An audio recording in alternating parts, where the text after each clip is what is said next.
it's Jason. Spring is just about here and we are really excited to kick off the season. Early spring, we start the year with pond cleanouts.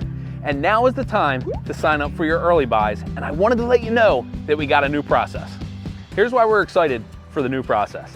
It is completely customizable to your needs and what you would like to do with your water feature. The first thing that's included is the cleanout. We want to make sure that your water feature is ready for the upcoming season. Check out the link below to see what the pond cleanout process looks like.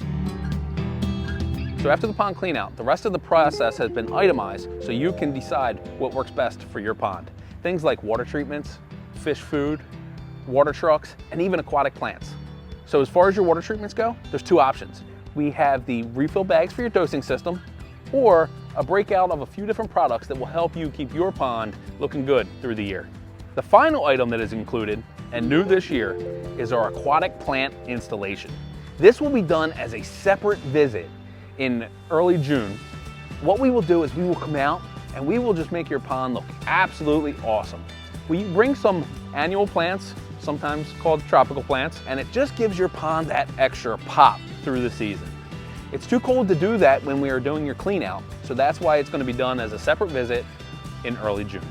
We can't wait for spring and some warm weather. If you have any questions, let us know, and we look forward to seeing you during your pond clean out.